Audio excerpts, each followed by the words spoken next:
Morning, how are you? Good morning. Great. Well, I guess good afternoon there. Yeah, welcome to the High School for Math, Science, and Engineering. All right. It's all right. You see me on video now? Yes, Yeah. yes, it's all good. Thank you very much for taking the time out of your day to speak with us. Oh, it's my pleasure. All right, we appreciate it. Mr. Broshuis, can you tell us about what was it like for you the day that you found out that you were drafted by a major league organization? It's definitely an incredible day. It's one of those days that's a surreal moment in your life. There probably aren't too many of those days, but to get that phone call, it really is a truly special moment. For me, I was over at a friend's house, and we were just listening to the draft online. And the fifth round came around, and then the internet went out. This is in the day and age when internet wasn't quite as reliable then. And so I went to my friend's refrigerator to get something to drink, and then my coach calls me up and says, "Congrats." I'm like, "Oh, and what?" He's like, "You've been drafted." So I missed the entire thing. When did it become a little bit more evident to you, after that, those good feelings of being drafted and entering professional baseball kind of wore off, that it may not have been what it was like from the outside, playing college ball, making that transition? It was pretty quickly, really. Coming from a good University of Missouri, they took care of us there. And when I got into pro ball, everything was just on your own a lot more. It was sort of a step down in a lot of ways regarding the coaching, things that you were provided with. All of a sudden you had to provide your own cleats, your own glove, things like that.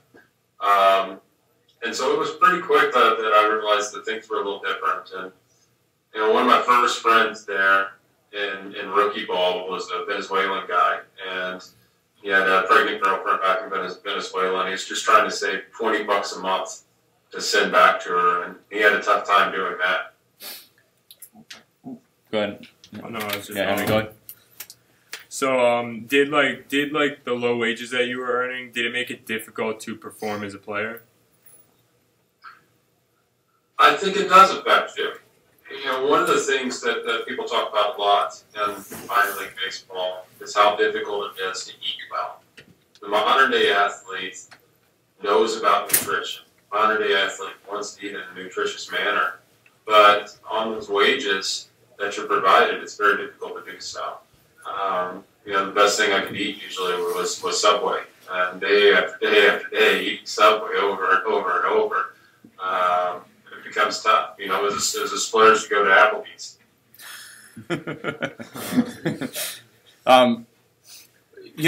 Managing the money, tell us how you guys really made ends meet with the salaries that you received, especially after, the signing bonus ran out. Right, so I was lucky enough to get a signing bonus. A lot of guys don't get much of a signing bonus at all. A lot of guys are getting $1,000 for their signing bonus, and after taxes, that's $700. That goes really, really quickly then.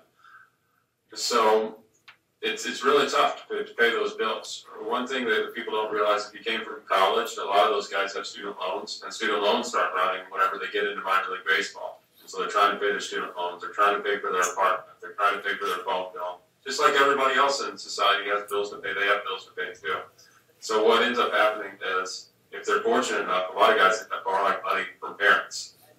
Other guys will run up credit card debt because that's what all they can resort to. Some guys during the winter will try to work as many jobs as possible to save up some money, and then they try to rely on that for a little while. But it's very tough because you go into spring training, and for over a month during spring training, you don't earn your salary at all. And so that becomes really, really difficult then, even if you have saved up some money. And Yeah, Harry, go ahead. how long did your signing bonus last you? Well, for me, I was one of the lucky ones being drafted in the 5th round. There are 40 rounds in the draft. I was drafted in the 5th round. And so if you're in those top 10 rounds, you get a little bit of a signing bonus. And so I made mine last as long as possible. And I still drew from it during my last year of playing. So I rationed it very, very well. Did you get creative with the ramen noodles? Yes. Yes. So one of my roommates, he'd be so starving when he came home so he'd take the ramen noodles and wouldn't even take the time to cook them. So he would take them all crunchy and just run them under hot water in the sink for like 30 seconds just to soften them a little bit, sprinkle some of the seasoning on, and just chomp down on them. I never resorted to that. All right. So, how much involvement are minor leaguers in your lawsuit right now? How much? Sorry, what do you mean? How much involved, and how many of them, Yeah. or what are they doing? What do you mean? Like, how many current active minor league players are participating in the lawsuit? So right now, all of our plaintiffs are former minor leaguers. As you can imagine, the current guys are going to be very wary of joining this thing because they're afraid that they'll be retaliated against. So we have 43, I think is the number now, 43 former minor leaguers that have officially joined. A lot more have expressed interest and then are sort of like backup guys. We're hoping to bring it as a class action, and we have to formally present arguments to the court as to why it should be a class action. And if the court then certifies it, then we loop in all of the present players with the former players. It becomes a really, really big action. And what's your timetable on making that presentation or having it being heard? How far out are we from this? So there are sort of two stages for that. The first stage is under the federal law. We'll do that pretty quickly under the federal law. And then later on, it'll probably be closer to a year before we do the second stage then. We're under all the state laws. We move for class certification. So we're in the stage of the lawsuit right now that's known as the discovery phase. And what that phase is it's the time when you trade all your documents, you take depositions, and really find out everything you can about each other's case. And it's a very, very long process when you have a big lawsuit like this that involves 30 teams, plus Major League Baseball, plus commissioner sealing, and then all of these minor league football. You have a 15-month window for discovery, so it's a very, very long window. Going to take quite a bit of time. But really the goal is, in civil litigation, as opposed to criminal matters, when civil litigation, you try to find out everything you can about the other side. And that way, hopefully, you present your arguments to the court in a written way, and you hopefully avoid a trial then. Do you think that it's going to be a case where that they're looking to settle as opposed to go to trial? Or is it too early to tell for that? Well, it's still a little early, but the vast majority of civil cases do settle. And then the reason why is because you do have this discovery process where you find out everything you can. And so each side really knows the strengths and weaknesses really well, and they present those arguments to the court in a written manner. And it really, really pushes things towards settlement then because nobody wants to risk a trial then after they have all that information out on the table already. How do you feel like, I guess it's hard to say, but like how Major League Baseball feels about this potentially being exposed on a wider scale? You know, it's tough to speculate how they feel about it. They should be ashamed of themselves. This is something that has been going on for way too long. The numbers speak for themselves. They are what they are. They pay the starting salaries of $1,100 per month only during the season. So a lot of players are only making a few $1,000s. You know, those numbers speak for themselves. So they should be ashamed of it. And I think they probably are a little embarrassed right now because this is coming to light and it has been going on for so long. And people are finally starting to talk about it. So how important is backing from like minor leaguers who've experienced the harsh conditions to your lawsuit? Well, it's very important. Without having minor league players step forward, you couldn't even bring this lawsuit. So you have to have a plaintiff that has suffered some type of harm, suffered that injury, come forward and then put forth the allegation in order to file a lawsuit. So it's very important for those guys to step forward. I think it's important that a lot of the guys have stepped forward too, because it shows that it's not an isolated instance. It's just something that's going on all the time, routinely. It's a common policy across the industry. You know, our class is reading about some of the back history about previous cases that were maybe brought by minor leaguers, going back to challenging the reserve clause and then invoking names like Curt Flood and Marvin Miller. Do you feel that you have a chance to make that kind of a landmark type impact if this, goes through? Curt Flood, that's the really interesting thing about the Curt Flood case is he's sort of known as the name that brought so much attention to the reserve clause. But what's often lost is that he actually lost that case. And it wasn't until collective bargaining came about that he really saw true change come to the major leagues. So I am not going to claim to be bringing a Curt Flood type of lawsuit, but I hopefully am going to affect some change to help a lot of guys out in this industry.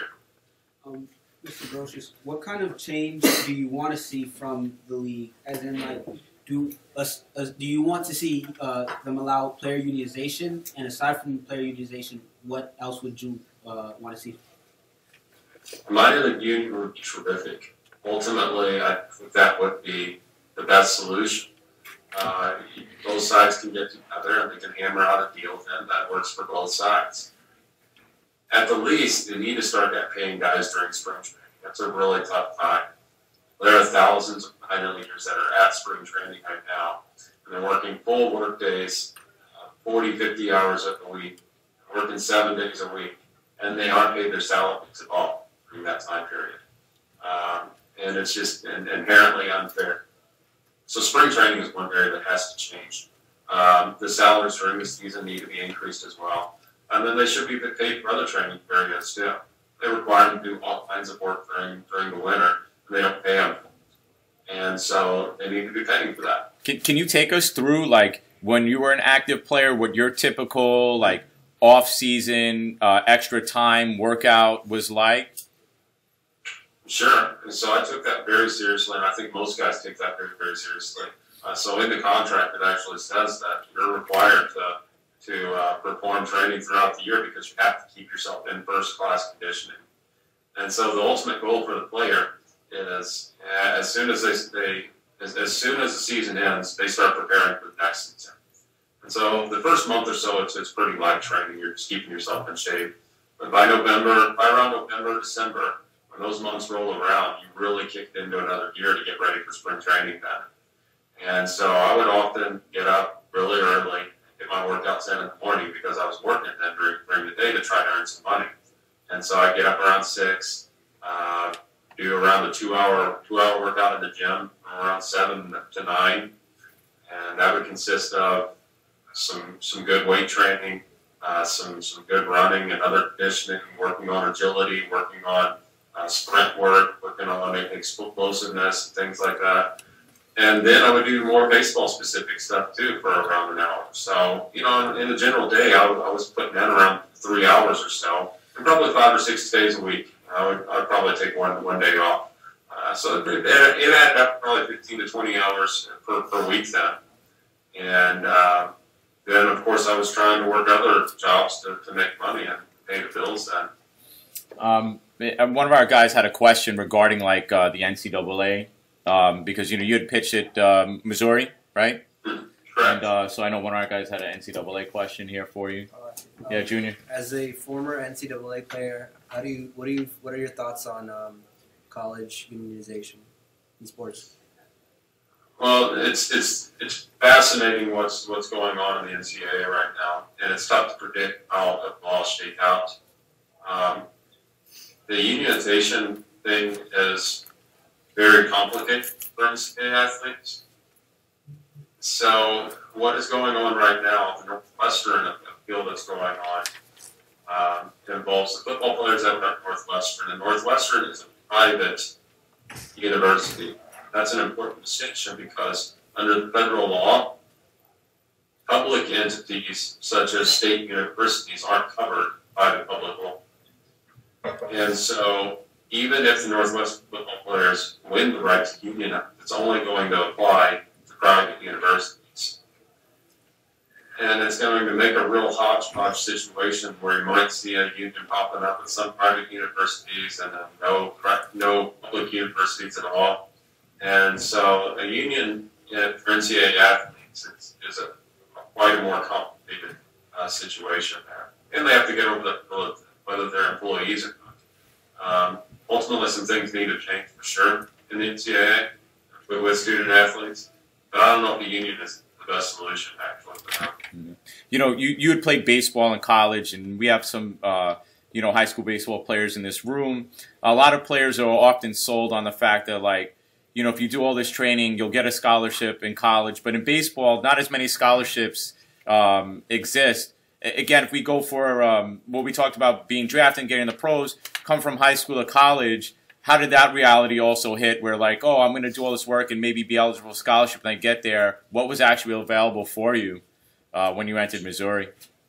That's a real problem in baseball. You know, the NCAA only allows 11.7 scholarships for Division I baseball teams. And, of course, the roster is 35 to 40 guys a lot of times, and 25, 28 of them are active. And so there's virtually no one on a full scholarship. And so that's why a lot of the minor league guys, as I briefly mentioned earlier, they have student loans when they come out, because most of them are only on partial scholarships whenever they are in college. So it's a real problem. I think if you talk to a lot of college coaches, they think that a better system would be to allow more scholarships, and maybe that will change in the future. Marvin? Well, what advice do you have for the players transitioning into the minor league?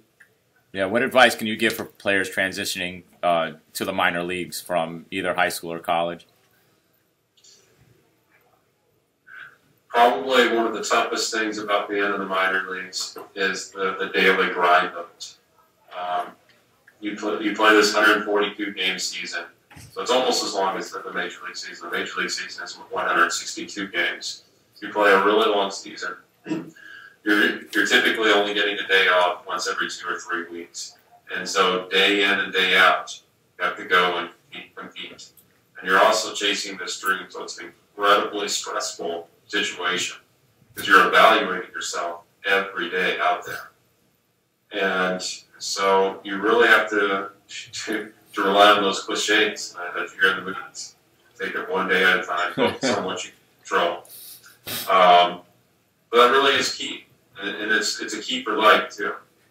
You need to set goals that are not only the long-term outcome goals, but also your goals on a day-to-day basis. What can I do today to get better?